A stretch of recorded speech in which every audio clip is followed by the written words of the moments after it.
Make sure that you keep adolescents on the move. They're only a problem when they stop. By that I mean, not just in their room, listening to, with earphones, listening to heavy metal rock and on the computer in a darkened room. I don't mean that. I mean sitting out in the lounge on the couch and vegging out. I mean hanging around in shopping malls or in Rundle or whatever constantly is not a good place to be. So sport, work and hobbies save lives and save self-esteem. Get them doing something constructive. And certainly, one of the things we need to do is make the rules very clear. Communicate what the rules are, negotiate them and write them out. Why would I say write them out? Why would I say that? What would... Because, sorry? You've got something you can go back to. Something you can go back to. Confirming what you've said. Because if you don't, you're both right.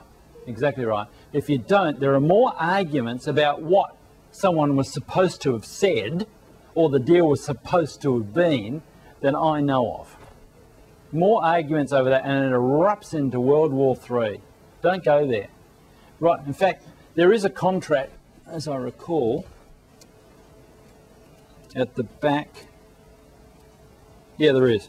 There's an example on page, must be 199 of a contract between Mr. Smith and Joanne Smith, I think it was, I called her.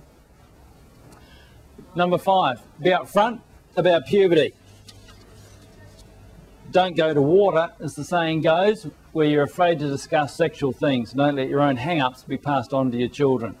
If adolescents take their sexuality to underground because it embarrasses you, they may not feel comfortable confronting their own sexuality and certainly find it difficult to confront it with others.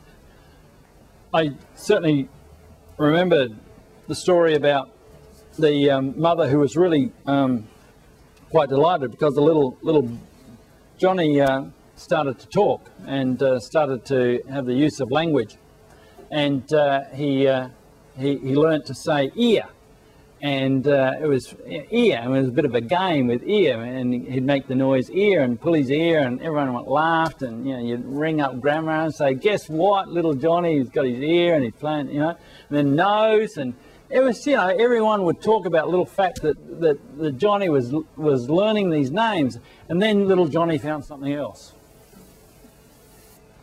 There was no call to grandma. There was no discussion with the neighbours.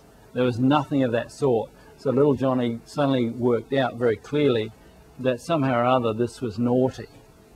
And that starts a whole set of behaviours that goes on. It can be transmitted in very much non-verbal behaviour. So be careful how you go about your own sexuality.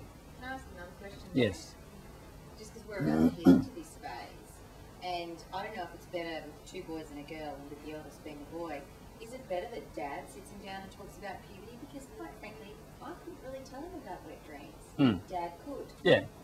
Is that the logical thing to do? Yeah, that's the logical thing to do. Yeah, yeah. Now, Dad might have some problems with that.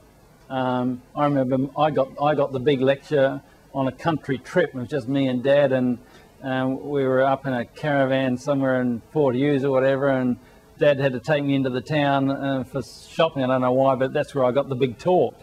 So, it was back because my parents are fairly conservative, and, you didn't talk about religion, you didn't talk about sex and all that sort of stuff. But yeah, that's what ought to happen. It ought to come from the dad. And before the question is asked, or?